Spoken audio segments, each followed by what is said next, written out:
All right, we're going to be looking at characteristics of rational functions. We're going to be doing some more complicated rational functions here. And, again, we've talked about the parent function y equals 1 over x, which is kind of looks like this. And we noticed that it had some asymptotes. We talked about the limits a little bit. Today, I definitely think you should be taking notes on this in your notebook. If you don't have your notebook, I would pause the video and go get it. There's a lot of stuff here, and none of it's hard by itself, but putting it all together takes a bit. And so I think of processing time, and so I think having it in your notes is a good idea. Okay, so we're going to look at 5 different characteristics. The first characteristic, I'll just call it 1. We're going to look at the y-intercept.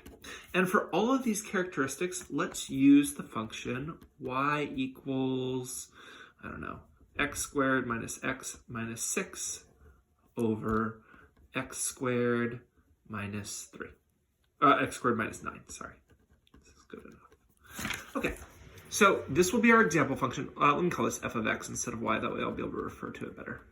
Okay, so f of x equals x squared minus x minus 6 divided by x squared minus 9. That'll be our example function.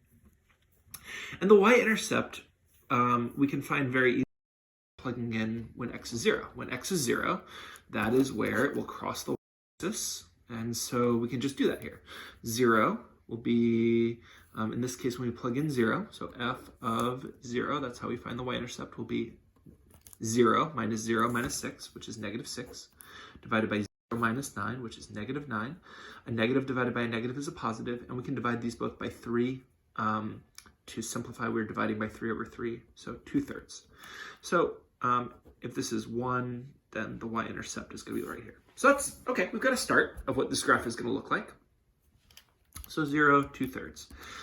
And so our general case for finding the y-intercept is it's 0, comma, something. That's how we find the y-intercept. We put in x equals 0, we find the y-intercept.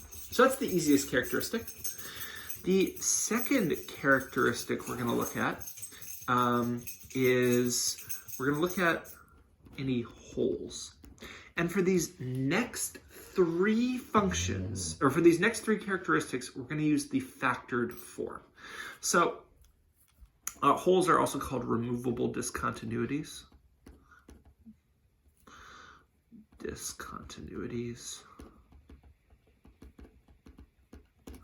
Okay, so holes are removable discontinuities. And so to find the holes, we're going to start by factoring. So factor both the numerator and the denominator. This will look like our homework 12.2. So I'm going to rewrite f of x as, and I can factor the numerator. X times x is x squared. We need 2 numbers that multiply to make negative 6 and add to be negative 1. So negative 3 and positive 2 work. That multiplies to be negative 6, and they add to be negative 1. The denominator is a difference of 2 squares, x minus 3 times x plus 3. And so holes happen when the numerator and the denominator are the same. So holes occur when the numerator and denominator have a common factor. And what's happening here is that when x is anything except for 3, this isn't doing anything. Like when x is 75, 75 minus 3 is 72, 75 minus 3 is 72, and 72 divided by 72 is just 1. And multiplying by 1 doesn't do anything. But when x is 3, we will get 0 over 0. So it's 0 over 0 when x equals 3, and this is undefined. And so what's going to happen is we can simplify this by canceling it out. We can cancel it out and say f of x is equal to x plus 2 divided by x plus 3, but it's not exactly equal to this. It's equal to this except there's a hole at x equals 3. X cannot equal 3. That is an excluded value where, every other value that we plug in for x, this and this more complicated one will be exactly the same. For instance, we already found our y-intercept was at 0, 2/3. When I plug in 0 for this one, I'll also get 2/3. It's just a simpler version. But when x equals 3, this one gives me 5/6, and the other version gives me undefined. But what I can add on to my graph is that the whole happens when x equals 3. And so I'm going to call it g of x equals x plus 2 divided by x plus 3, because these are almost the same, except that x plus 3, f of x has a whole at x equals 3 and g of x does not. And g of 3, where f of x has a whole, is 5. 3 plus 2 is 5. 3 plus 3 is 6. 5/6. And so what that tells me is, I already knew my y-intercept was at 2/3. And I know that at 3, there is going to be a whole at y equals 5/6. So when x equals 3, f of x will have a whole at 5/6. That's like the value that you're approaching. And we can talk about this with limits actually some, and we will in a minute when we get to the end. But there will be a whole at y equals 5/6. And we got that by plugging 3 into what was left over when we canceled out. That's like where the function would have been if it weren't undefined, but because there's a 0 divided by 0, there won't actually be a point here. Okay, so wholes are when there's a factor that cancels out. There will be a whole at that factor, and we can simplify the function and use where the whole will be in the simplified function to find out what the height of the whole will be. Okay. So the third characteristic that we're going to look at is x-intercepts. And we're going to use the simplified version. So f of x equals x plus 2 over x plus 3 with a whole at x equals 3. Okay. And x-intercepts are something comma 0, right? And so the question is, what is that something that makes it 0? And so we want the y value to end up being 0, and the question is, what x value will make it 0? Well, if you have a fraction and you want it to equal 0, the way to get a fraction equal to 0 is if a equals 0. And so what we're looking for is, where is, and this is the rule for how we find x-intercepts, the numerator only equals 0. If both the numerator and the denominator are equal to 0 at that point, then it will be a whole and not an x-intercept because it will be undefined. But if only the numerator, if you have 0 over 0, so I guess we should put b does not equal 0. If there's an x value that makes the numerator 0, but the denominator not 0, 0 divided by something is 0. 0 divided by 7 is 0, 0 divided by 100 is 0. And so we're looking for where is the numerator 0. And in this case, the number that would make the numerator 0 is -2. If we had tried to do this up above, we might have said, oh, the numerator is 0 at -2 and +3. But +3 is not an x-intercept because it also makes the denominator equal to 0. And if you have 0 over 0, 0 over 0 does not equal 0. This is undefined. So we usually want to cancel out and find our wholes first, and then find what makes only the numerator 0. I can confirm that the denominator is not 0 when x is -2, because -2 plus 3 is +1. So we get 0 over 1, which is 0. So the x-intercept is -2, 0. And we do that by finding where the numerator is 0. I'm going to go ahead and add this to my graph. I'm just going to use this one. The graph is going to have an x-intercept at -2, 0. Next, I'm going to look for vertical asymptotes. And vertical asymptotes occur when you are dividing by 0. And the reason it makes a vertical asymptote is because when you get really close to 0, like 0.001, so if you have like 1 divided by 0.001, this is 1,000. And at 0, it will be undefined, so there won't be a value at that vertical asymptote. But when you get really close to 0, the numbers get very large. And when you're on the left side, like -0.001, you'll end up with like very large negative numbers. So that's what creates the vertical asymptote. But just like with the x-intercepts, it's when only the denominator is equal to 0. So we're looking for where the denominator only is equal to 0. So in this case, x equals -3 is the vertical asymptote. And the reason is because when x is -3, -3 plus 3 is 0, and the top is not 0. So we have -1 divided by 0, and that will create a vertical asymptote. I'm going to go ahead and add that to my graph. So when x equals -3, there is a vertical asymptote. And you can sort of see how this is taking shape. It looks like it's going to go like this. Okay. Cool. Notice that if I had looked at it at the beginning, it might have looked like x equals 3 is also a vertical asymptote because it also makes the denominator 0. But if it makes the numerator equal to 0 also, it will not create a vertical asymptote. And because and the reason it won't make an asymptote is because unlike here, where when you're dividing by a really small number, it gets big, here, whatever makes this very close to 0 will also make this very close to 0. And so you end up with something like 0.001 divided by 0.001, which is not big, it's just 1. And so the whole is canceling out everywhere except for right where that hole happens, okay? The last characteristic is... The last characteristic is going to be horizontal asymptotes. And for this, we want it not in factored form. Sometimes when you simplify, it's not factored anyway, so it's not factored anymore, but sometimes they end up like, hey, you factor it, and then you need to go back and use the not factored form. Horizontal asymptotes are a little bit weird. Horizontal asymptotes are what happens as x gets very, very big, okay?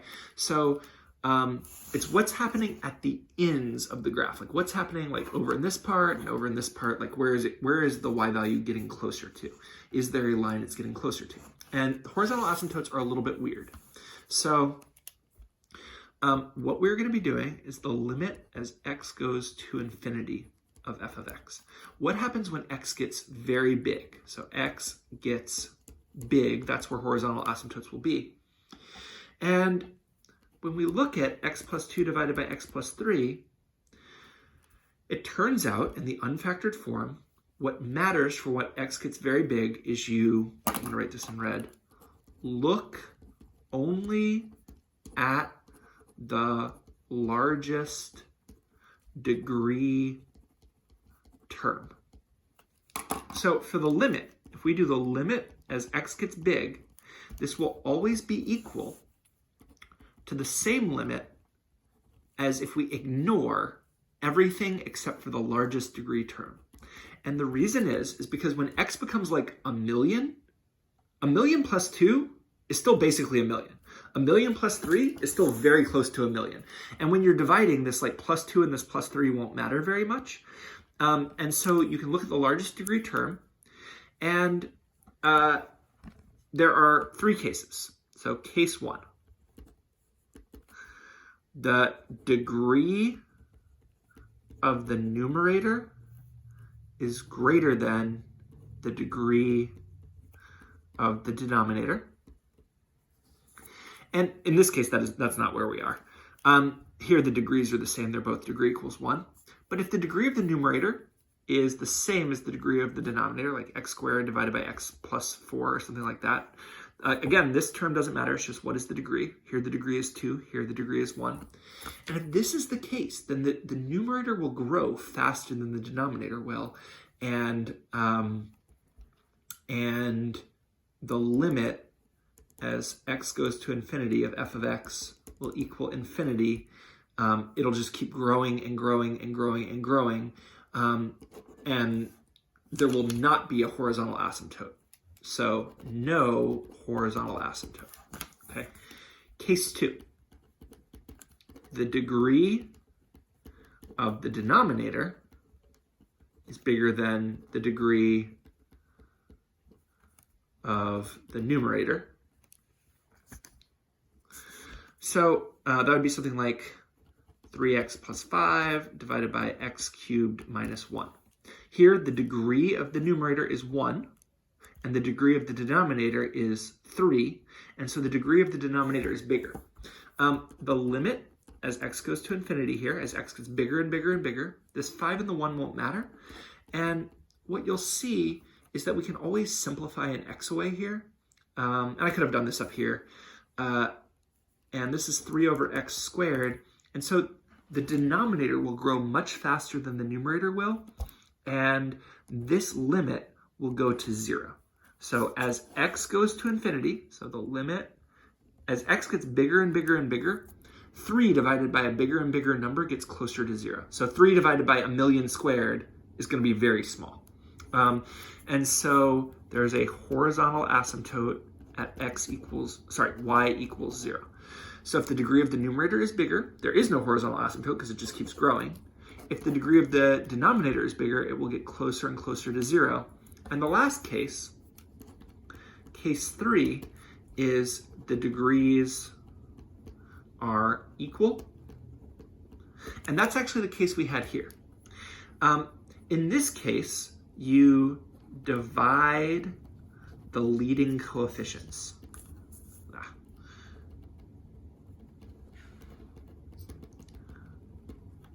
So what's going to happen here is x divided by x is just 1.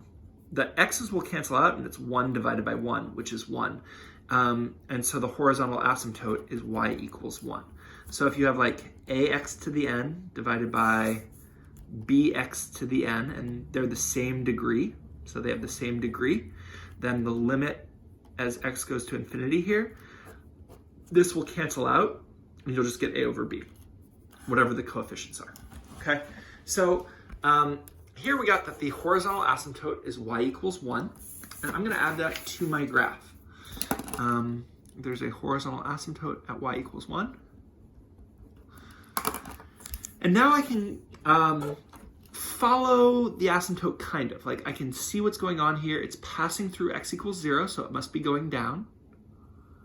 Looks like this. It's going to go up to this hole, skip over this hole, and then continue on right underneath this asymptote. On the other side, I know it doesn't ever cross the x-axis, so it can't be going down. It can't follow the asymptote like this, because if it followed the asymptote like this, it would have to cross the x-axis before it gets the horizontal asymptote. So it must be following the vertical asymptote like this. But there's a way you can check it if you're not sure exactly where this other side should be, which is just you can just find f of a number to the left of this asymptote, like f of -4. And when you plug in f of -4, you'll get -2. -4 plus 2 is -2. -4 plus 3 is -1. And this y value is 2. So you end up with like a y value of 2, and then you can just follow the asymptotes. And that's good enough for what we're doing here. So we end up with a graph that looks like this. It looks a lot like the parent function.